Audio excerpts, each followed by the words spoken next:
Meus irmãos, eu quero ler e compartilhar com vocês uma palavra a partir da carta de Tiago, no capítulo 1, versículos 16 e 17.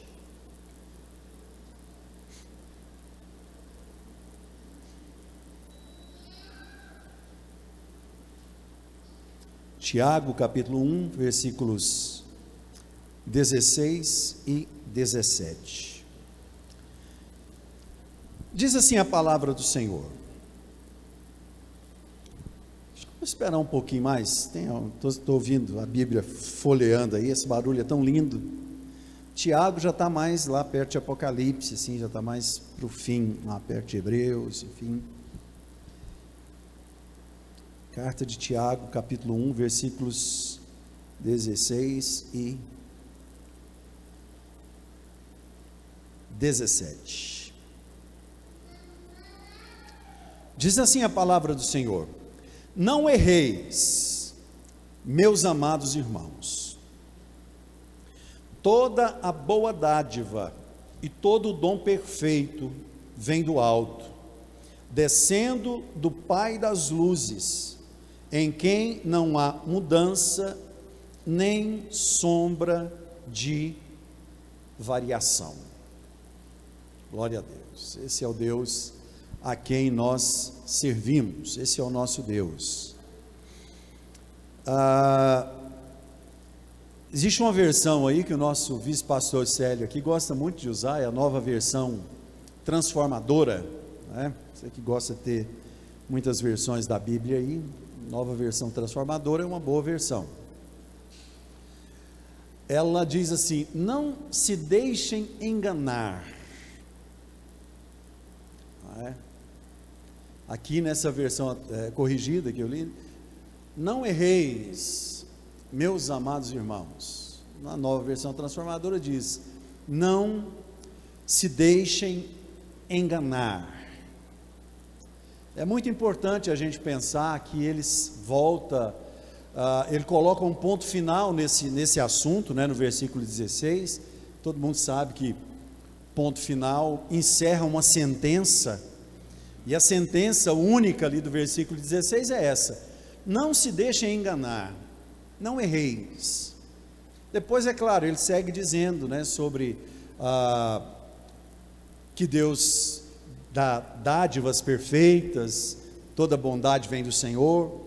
Mas nessa primeira sentença aqui, não erreis ou não se deixem enganar, se você começar a observar tanto os versículos seguintes quanto os que antecedem o versículo 16, você vai ver que Tiago está dando orientações sobre possíveis investidas para minar a nossa fé.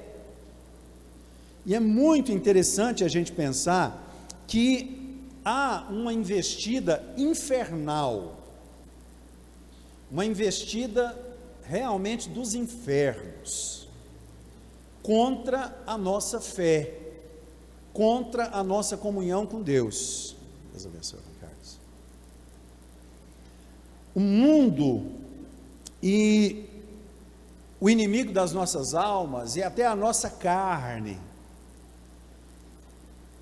o eu é um grande inimigo a ser vencido. Satanás às vezes ele recebe até mais crédito do que na realidade ele merece, por assim dizer, né? Embora ele não mereça nada, mas às vezes acontece alguma coisa que nem foi o próprio Satanás que fez, foi a nossa natureza pecaminosa, a nossa velha natureza que insiste em assumir o poder e assumir o comando. Então às vezes a nossa velha natureza nos induz à tentação e nos induz ao pecado. Mas esse versículo fala não erreis, e na nova versão transformadora, não se deixem enganar. Então eu quero utilizar, né, desse argumento aqui, de que o inimigo tenta apagar a imagem de Deus, ou pelo menos desqualificar Deus como sendo o Senhor absoluto e soberano, Criador de todas as coisas, diminuir o poder de Deus. Ele tenta muitas vezes nivelar Deus com os ídolos que existem por aí. E o nosso Deus, Ele reina acima de tudo e acima de todos. Não há como comparar o nosso Deus. Nosso Deus não foi criado, Ele é o Criador. Ele não existe, por assim dizer, Ele é, porque tudo aquilo que existe foi criado, né? Então Deus é, de eternidade a eternidade. Eu gosto muito desse termo, quando se diz de eternidade a eternidade, porque quando eu era mais novo convertido, eu pensava de eternidade a eternidade como algo que ia, uma eternidade acabava, começava outra, mas a eternidade não acaba. Então quando a gente pensa em Deus, e a gente fala de Deus é Deus de eternidade a eternidade, a gente tem que entender que fala de onde nós estamos para o passado, sem fim, Deus é, e para o futuro, sem fim, Deus é. E o inimigo tenta diminuir o tamanho de Deus, ou se não diminuir o tamanho de Deus, pelo menos nos colocar numa posição em que nós não sejamos importantes para o Senhor. Olha, Deus deve ter coisa mais importante para fazer do que olhar para a sua vida tão pequena, tão insignificante ou miserável, como alguns querem dizer a respeito de nós. Mas a nossa vida não é nem insignificante, nem miserável aos olhos de Deus. A nossa vida é preciosa aos olhos do Senhor. Então quando o Tiago diz não erreis, ou não se deixem enganar, eu uso esse texto, ou essa sentença que ele colocou aqui, para falar para que nós, como igreja, como filhos de Deus, possamos estar atentos, porque existem muitas vozes querendo nos fazer sentir merecedores da graça de Deus, o que na realidade somos, não é?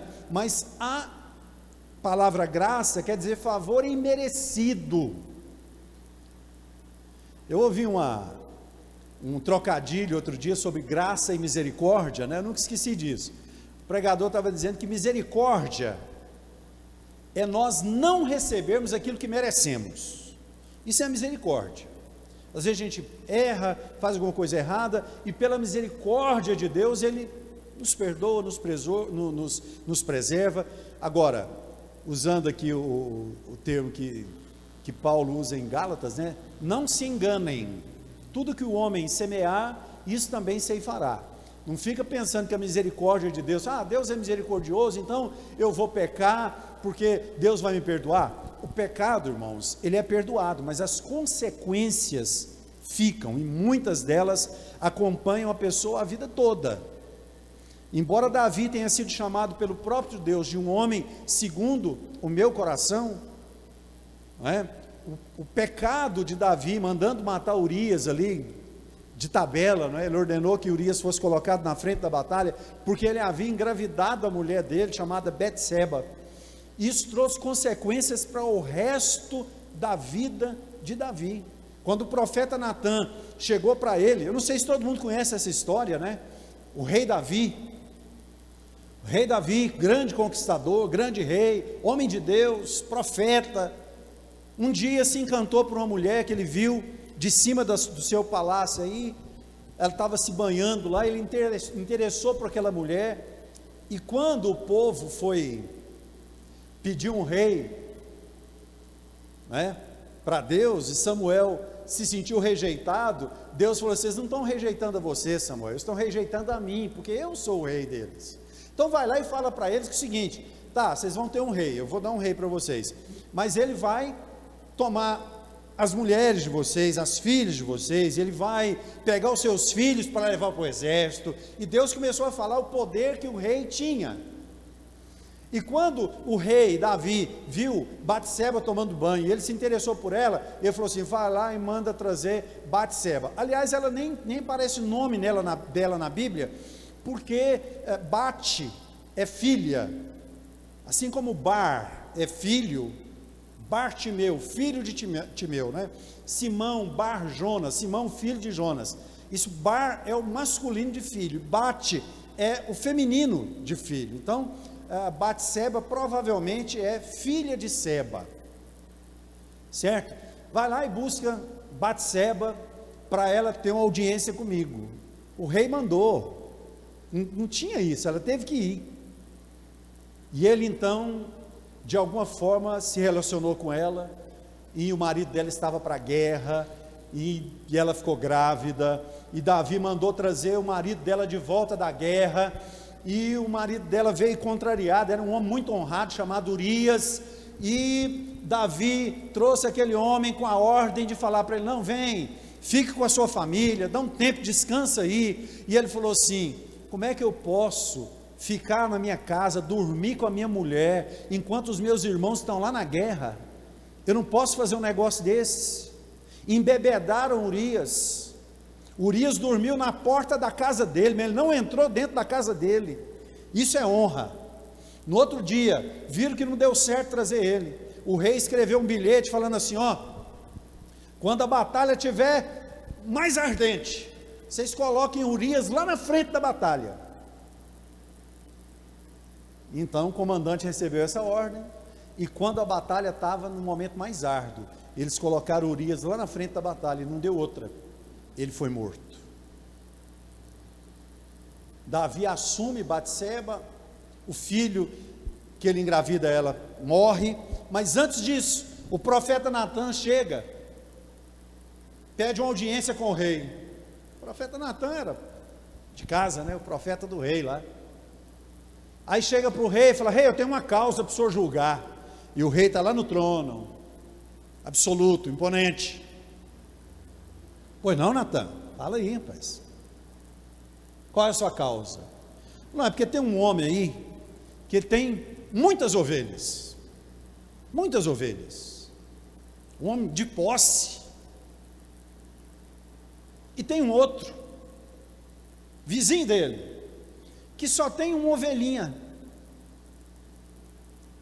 Não é? Aliás, eu acho que ele usou o verbo já no passado, que só tinha uma ovelhinha. E aquele homem que tinha muitas ovelhas, olhou para a ovelhinha daquele homem e falou: eu quero essa ovelhinha. Aí foi lá e tomou a única ovelhinha que esse homem tinha, e tomou para ele. O rei pulou do trono lá no chão, e eu imagino que muito nervoso, falou assim: esse homem é digno de morte. E o profeta Natan olhou para ele e falou assim: pois esse homem é você. Davi entendeu a metáfora ali, né? Ele entendeu exatamente o que Deus estava falando com ele. Só que Natan olhou para ele e falou assim: ó, você não vai morrer. Você não vai morrer. Mas tem um detalhe: a partir de hoje, a espada nunca mais sairá da sua casa. E se vocês lerem a história de Davi, a partir daquele dia, houve incesto, irmão matando irmão, foi uma tragédia. Por quê? Consequência do pecado. Então, não podemos pensar: ah, Deus é misericordioso, então eu vou fazer e pedir perdão, Ele me perdoa. Não. Misericórdia é não recebermos o que merecemos, mas a consequência vem, né? Graça é recebermos aquilo que não merecemos. Na realidade, nós não merecemos a graça de Deus. Por isso que é graça, por isso que é dado, porque a gente não tem como pagar, a gente não merece. Então, não errem. Deus é grande, Deus é poderoso, Deus é soberano. Nós somos pequenininhos, mas Ele se importa conosco. Ele olha para nós, ainda que o inimigo diga que não, ainda que o mundo diga que não, Deus se importa com você, e Deus está com a mão estendida para te abençoar e para te dar a vitória. Você precisa crer nisso, e você não pode se deixar enganar, porque o inimigo vai tentar, todos os dias, fazer com que você pense: ah, nada dá certo para mim. Não pensem assim, não pensem assim. Já contei aquela história que tantas vezes, estou sentindo vontade de contar de novo, né? A idade está chegando para mim, mas eu ainda sei, quando eu contei uma coisa, vou repetir, né? Às vezes você vai conversar com alguém de mais idade, e fala assim: não, deixa eu te contar um negócio, ele já contou tantas vezes, essa eu sei, já contei tantas vezes aqui. Mas é a história de um náufrago, né? Vou até sintetizar aqui. O camarada estava numa embarcação e naufragou, as pessoas que estavam com ele morreu, ele se salvou nos destroços assim, e foi para uma ilha, e com aqueles destroços que ele tinha lá, juntando umas folhas de coqueiro que tinha ali, ele armou uma cabaninha para se proteger da chuva, para se proteger do sol, e ficou ali. Ele começou a pescar, e começou a beber água de coco, ele começou a ficar muito agradecido a Deus, falando: Senhor, primeiro o Senhor me salvou do naufrágio, depois o Senhor me permitiu ter essa cabaninha para eu cobrir do sol e da chuva, agora eu posso pescar, tem água de coco para eu beber aqui, o Senhor é muito bom, né? O Senhor é maravilhoso. Um dia ele foi pescar um pouco mais longe, do outro lado da ilha, o tempo fechou, começou a trovejar e relampejar, e de repente ele viu uma fumaça saindo, lá do lado da ilha onde ele morava, e ele pensou: o que será isso? Aí ele correu lá, a cabaninha dele estava pegando fogo, um raio caiu lá na cabana dele, e incendiou, e estava pegando fogo. Aí ele joga aquela tralha de pesca no chão, lá naquele arpão de madeira improvisado, não é? E cai ali no chão, ali, e começa a falar: Deus, o Senhor permitiu que eu naufragasse, viesse para esse fim de mundo, eu não aguento mais comer peixe nem água de coco, mas eu não estava reclamando até aqui, eu estava até sendo grato, pensei que o Senhor gostava de mim, mas aí, ó, o Senhor manda um raio cair em cima da minha cabana, como é que o Senhor faz um negócio desse comigo? E aquele camarada ficou murmurando lá e lamentando, e caiu no sono lá, meio depressivo. Daí a pouco chega alguém e cutuca nele lá: ei, você está vivo? Acorda. Aí o cara olhou assim e tal, aí viu uma pessoa lá, né, bem vestida assim. Aí: quem é você? Ele falou: não, nós somos daquele navio ali, ó. A gente estava passando perto da ilha e viu o seu sinal de fumaça, pedindo socorro, e nós viemos te resgatar. Às vezes Deus permite que a nossa casinha seja queimada, e a gente fala: Deus, mano, Deus está fazendo aquilo que você não vê, Deus está fazendo aquilo que você não entende agora, para que depois você possa dar o testemunho da vitória. A gente precisa entender isso. Não se deixe enganar. Quando o vento sopra um pouquinho mais forte, não fica pensando que você está sozinho, não. Fica sempre olhando e fala assim: Deus tem um propósito nessa tempestade, Deus tem um propósito nessa luta. Esse é o nosso Deus. Segundo lugar, o mundo não tem nada de bom para nos oferecer, nada. Mas tem coisa boa no mundo, tem carros bons, tem comida boa, tem roupas boas, tem lugares bonitos. Irmãos, isso quando a gente fala mundo, a gente fala do vínculo que a carne tem com aquilo que nos remete a permanecer aqui, sem nos lembrar daquele que criou tudo isso aqui. Você pode ter conforto, você pode desfrutar de muita coisa, comer bem, se vestir bem, você pode tirar férias, passear, não é? Entrar lá no Instagram do Jefferson e da Ingrid lá. Eu estou seguindo o Lourenço lá no Instagram, mas toda vez eu tenho que curtir uma fotinha, mas está lindinho demais, desse tamanho, tem mais seguidor do que eu já. Bom, o que acontece? Nós precisamos, irmãos, desfrutar de tudo isso, mas o nosso coração, cada vez que a gente entra num carro bom, cada vez que a gente vai para um lugar bonito, cada vez que a gente come uma comida gostosa, a gente fala: Deus, muito obrigado, porque o Senhor está me proporcionando esse momento, porque o Senhor está me abençoando com essa situação. Então isso não é mundo, isso é aquilo que Deus preparou para nós. O próprio Deus diz: se quiserdes e me ouvirdes, comereis o melhor dessa terra. Está lá em Isaías, se não me engano, até no capítulo 1 de Isaías. Se quiserdes e me ouvirdes, comereis o melhor dessa terra. Tudo isso Deus preparou para a gente desfrutar, mas que o nosso coração esteja nele. O mundo, irmãos, no que diz respeito à concupiscência, não tem nada de bom para nós. Mas o texto que eu li, ele está projetado ali, você projeta para mim, Sara, o 17, por favor. Fala aqui que toda boa dádiva, todo dom perfeito, vem de Deus, vem do Pai das luzes. Por quê? Porque nesse mundo, realmente, irmãos, Tudo aquilo que tenta nos afastar de Deus aqui é nocivo. Não há nada de bom. Não há nada de bom nesse mundo. No geral, irmãos, as pessoas são egocêntricas. No geral, existem exceções. Existem pessoas generosas, bondosas. Existem sim, mas infelizmente, até no meio da igreja, não estou falando da nossa congregação, irmãos, estou falando da igreja de um modo geral, pessoas que se dizem cristãos, que professam a fé em Deus, existem muitas pessoas egocêntricas, egoístas, mas que às vezes até deseja o mal para o próximo. Existem pessoas assim. Então a gente precisa entender, isso é o mal que há no mundo. Mas tudo que é bom, tudo que é benigno, vem do Senhor para as nossas vidas, não é? Então, enquanto algumas pessoas planejam mal, intentam mal, eu me lembrei dessa canção que eu compus há mais de 20 anos, talvez mais de 20 anos, essa canção que eu cantei sozinho aqui com o piano, quando eu disse, homens tramam contra mim, para me destruir.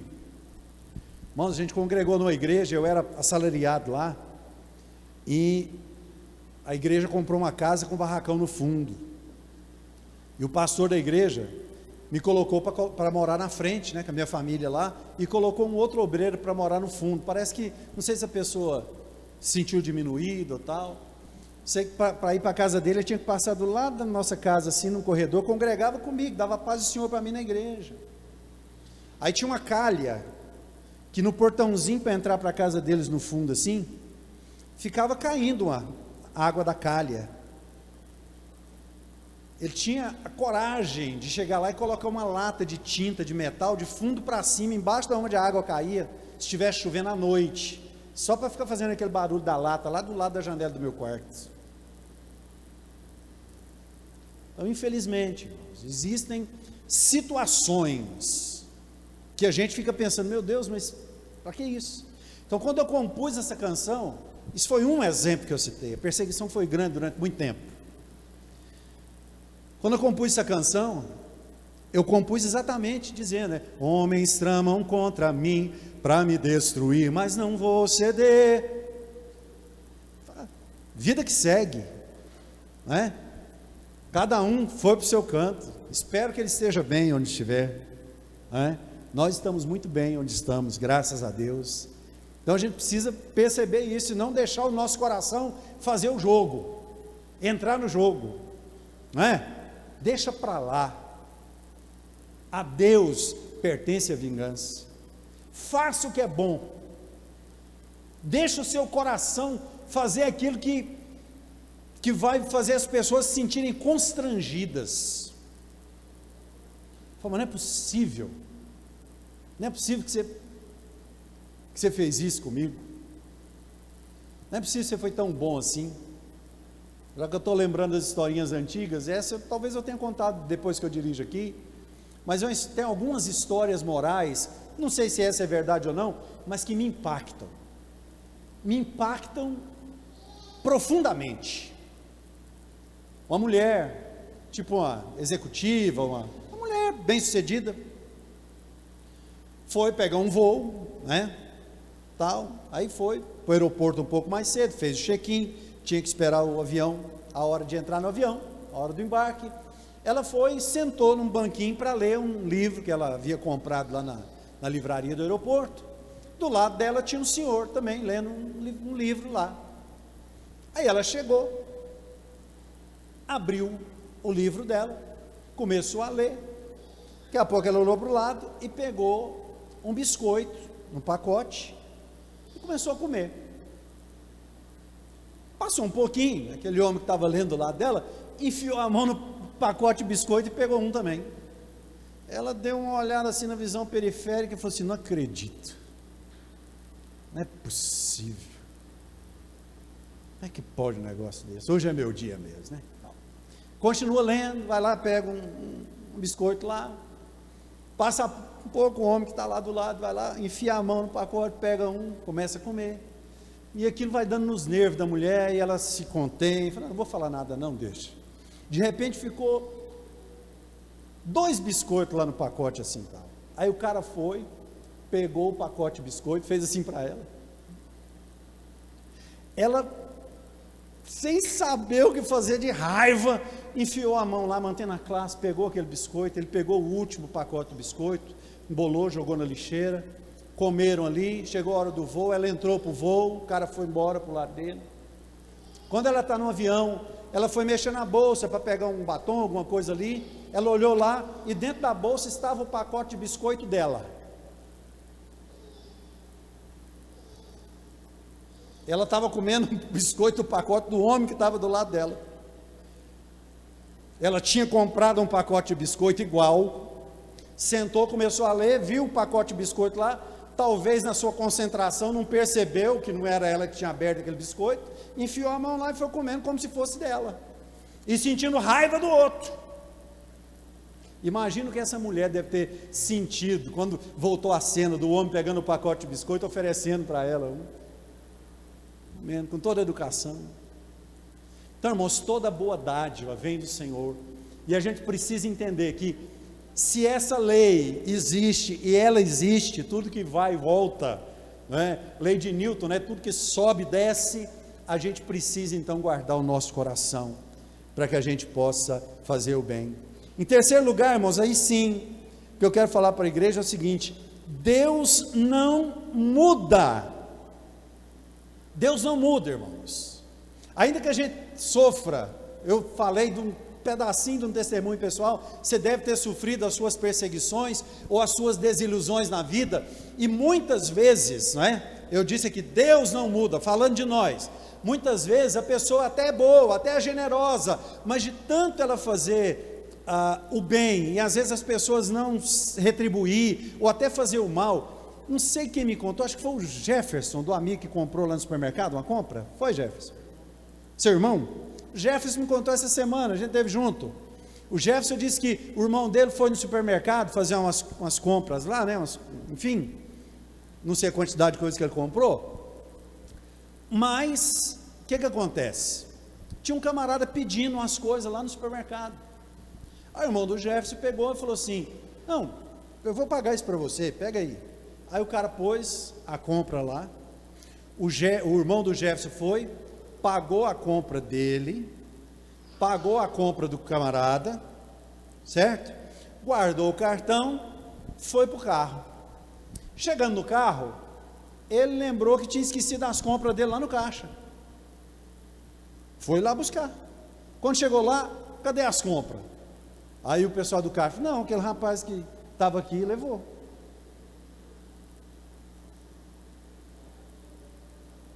Pode isso, o camarada acabou de estender a mão para o outro, acabou de ajudar o outro. Quando o Jeff me contou disso, eu lembrei daquela história do camarada no deserto lá assim, que estava andando, um cara rico, nos camelos lá, e um cara a pé, falou assim: me dá uma carona aí, moço. Ele falou: não posso, eu não te conheço, eu não sei. Não, eu sou gente boa, não vou fazer nada contra o senhor. Não, o cara deu a carona. Quando o cara deu a carona, o outro arrancou uma faca e falou para ele assim: desce desse camelo. Ele falou assim: moço, não faz isso comigo não. Não é nem pelo camelo que eu vou perder, não é nem pelos bens que você vai me roubar, é porque se você fizer isso comigo, outras pessoas vão perder a chance de ser ajudadas, porque eu vou deixar de ajudar as pessoas. Se você fizer isso comigo, você vai estar prejudicando muito mais gente, porque às vezes a pessoa se sente lesada, e fala: quer saber, não compensa fazer o bem. Já pensou se Deus pensasse isso? Você acha que Deus estava ajudando a gente até hoje? Mas a Bíblia diz que o nosso Deus não muda, e nele não há sombra de variação. Deus é o mesmo que amou o homem lá no Éden, Deus é o mesmo que amou o homem lá no Calvário, Deus é o mesmo e te ama hoje, te ama agora, Ele não muda. Não existe nada que você possa fazer que diminua o tanto de amor que Deus sente por você. Acho que todo mundo aqui sabe que a gente tem pet lá em casa, os gatinhos lá, e de vez em quando os gatinhos fazem uma bagunça lá, fazem uma coisa errada, de vez em quando, enfim, e a gente não deixa de amar eles. Na hora a gente fica meio enfim, vai lá e está amando eles do mesmo jeito. Eles não podem passar perto da gente e dar uma esfregadinha, que a gente vai fazer um carinho neles. Só que eles não entendem. Eles vão errando e continuam errando e a gente continua amando. Agora nós entendemos, não é? A gente erra, Deus nos abençoa, Deus nos perdoa, Deus nos dá outra chance, e a gente fala, opa, isso aí não me pega de novo. A gente vai crescendo, a gente vai evoluindo, a gente vai melhorando como pessoa. Agora entenda isso, Deus não se frustra, Deus não se machuca, Deus não pode ser ferido ao ponto de dizer, quer saber, eu não vou mais amar essa humanidade, eu não vou mais amar o homem que eu fiz. Não, a Bíblia diz que o Senhor morreu por nós, sendo nós ainda pecadores, o justo pelos injustos. Jesus estava na cruz, no auge da sua dor, ele olha para os seus algozes e diz, Pai, perdoa-lhes, eles não sabem o que fazem. Esse é o nosso Deus, esse é o nosso Senhor. Então não permita que o inimigo comece a encher a sua cabeça com caraminhola, fazendo você pensar de alguma forma que você está sozinho. Você não está sozinho, você não está abandonado. Deus é contigo. Deus é contigo. Deus é contigo. Deus é contigo. Hoje nós ouvimos sobre o atributo de Deus, o amor, um dos atributos de Deus. Um amor que não pode ser explicado, um amor que não pode ser mensurado, compreendido, não com a nossa mente humana. Ninguém além de Deus sabe, nem os anjos. Ninguém além de Deus sabe o preço que foi pago por nós na cruz do Calvário. O amor que Deus revelou por meio do seu Filho, nem os anjos sabem, quanto mais nós. Por isso que nós precisamos ter fé. A gente precisa ter fé, não é só para Deus responder uma oração e fazer um milagre, não. A gente precisa ter fé para viver. Sem fé é impossível agradar a Deus, e é necessário que aqueles que o buscam, que aqueles que se aproximam de Deus, creiam que Ele existe e que Ele é galardoador daqueles que o buscam. A nossa fé precisa também ser para quando o inimigo dizer alguma coisa que tenta nos abater, nos destruir, nos diminuir, a gente fala, opa, pera lá, isso é mentira, mentira do inferno, porque o Deus a quem eu sirvo, esse Deus me ama. O Deus a quem eu sirvo continua de mãos estendidas para me dar vitória, e a gente precisa crer nisso.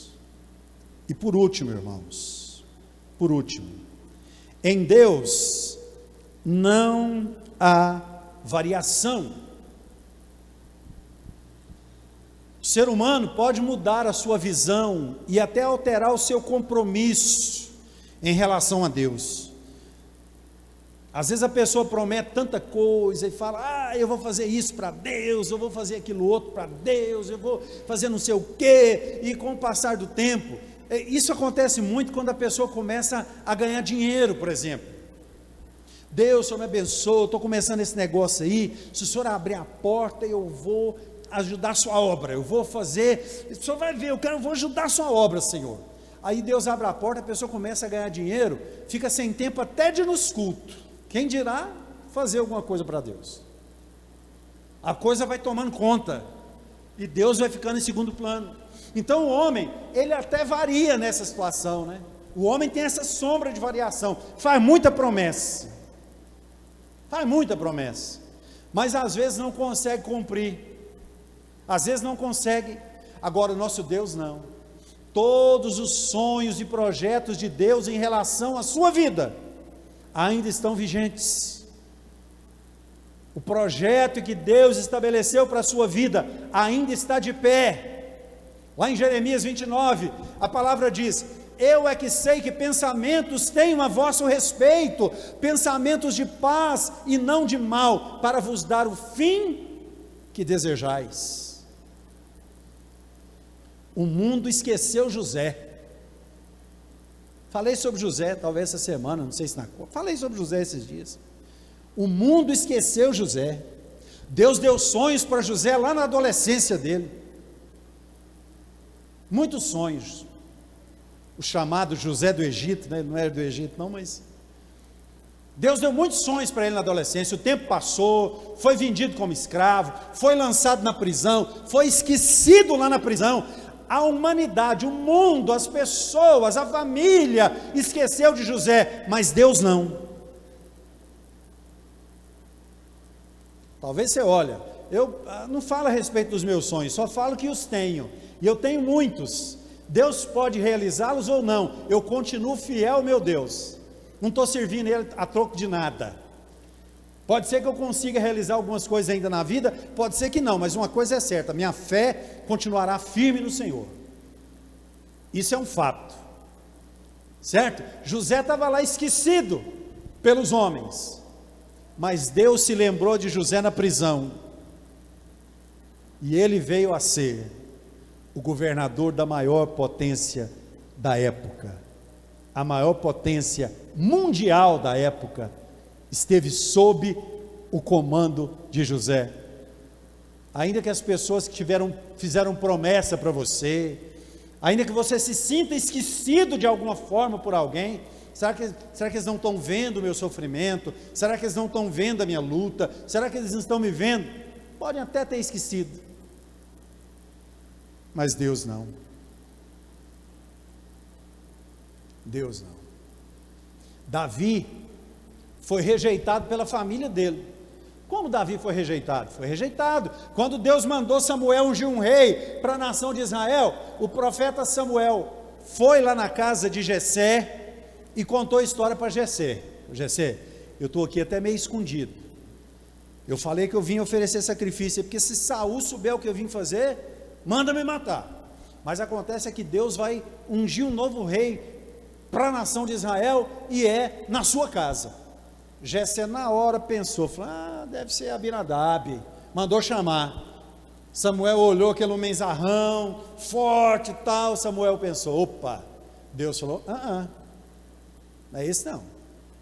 Aí entrou, eu falei, Abinadab, tem Eliabe, enfim, mandou entrar, entrando. E Samuel olhava e falava, não, agora é esse, não é possível. E Deus falava, olha, o homem vê a aparência, eu vejo o coração, eu tenho rejeitado todos esses aí. Aí Samuel olha para Jessé e fala assim, não tem mais nenhum filho homem não? Eu falo assim, tem um, mas acho que não, viu? Acho que não. Samuel falou assim, nós não vamos sentar para jantar enquanto esse último não chegar aqui. A festa não vai começar enquanto você não chegar. Deus não vai permitir que outro seja ungido em seu lugar, porque ainda que todo mundo te rejeite, até a família, mesmo a família, o teu Deus não te rejeita. O teu Deus não te rejeita. E eu termino falando sobre Gideão, né? Gideão recebeu uma missão. Os midianitas não deixavam que Israel desfrutasse da colheita. Os midianitas deixavam Israel plantar, deixavam o trigo nascer, deixavam eles colherem, mas depois que eles haviam colhido, os midianitas iam e roubavam toda a colheita. Gideão foi malhar o trigo no lagar, sozinho, desolado, quem sabe questionando os tempos de glória da nação de Israel. O anjo do Senhor vem, se acampa, vê a luta dele, chega diante dele, fala, varão valoroso, vai nessa tua força, o Senhor é contigo. E ele fala assim, mas o Senhor é contigo, por que ele está nessa situação? Deus vai livrar Israel pela sua mão. Mas não sei o que, fala, porque eu estou falando, porque eu estou dizendo, não importa a sua força, não importa quantas pessoas você tem com você, importa que eu tenha uma palavra liberada sobre a sua vida, e eu te darei a vitória. Gideão conseguiu levantar 32 mil homens. Eu não vou pregar sobre isso aqui, não é? Já preguei em outra ocasião, mas Deus falou, é muita gente. Ele terminou com 300 homens, para enfrentar cerca de 140 mil.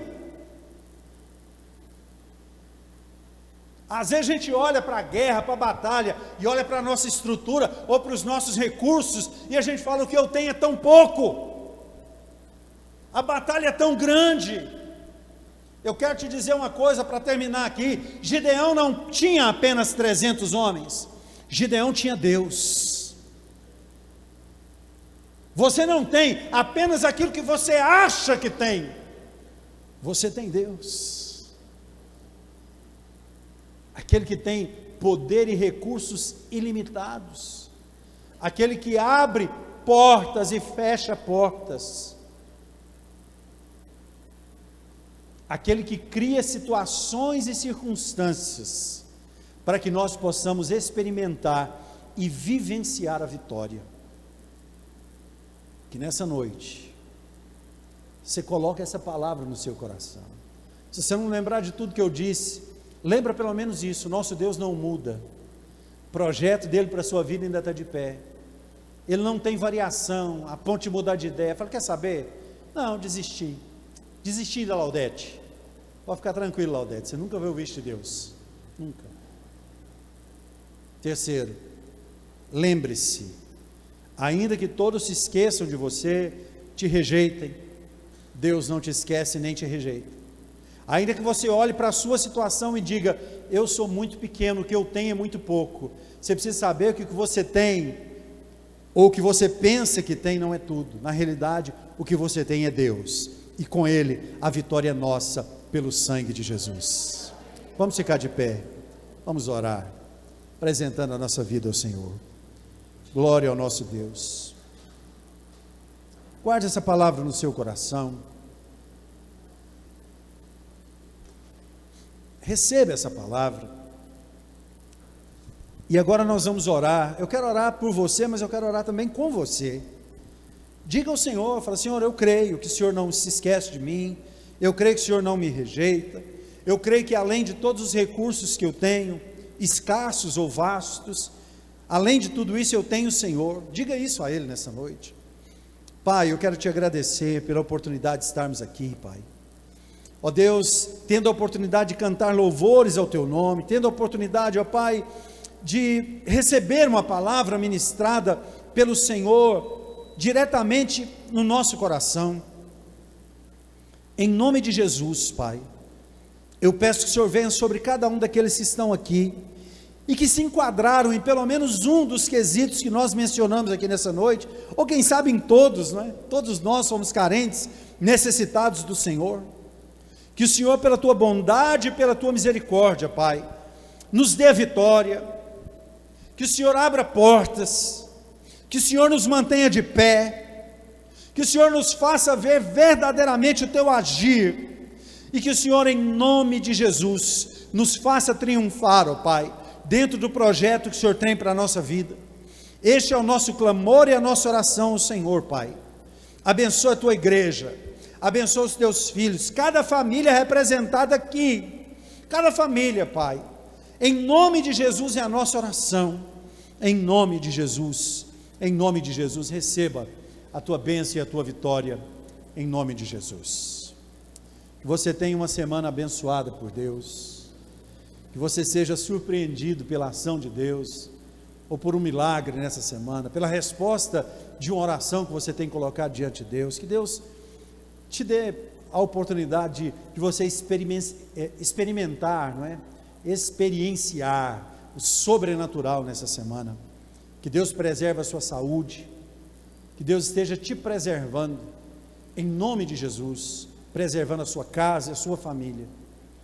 Esse é o nosso desejo, é o desejo do nosso coração.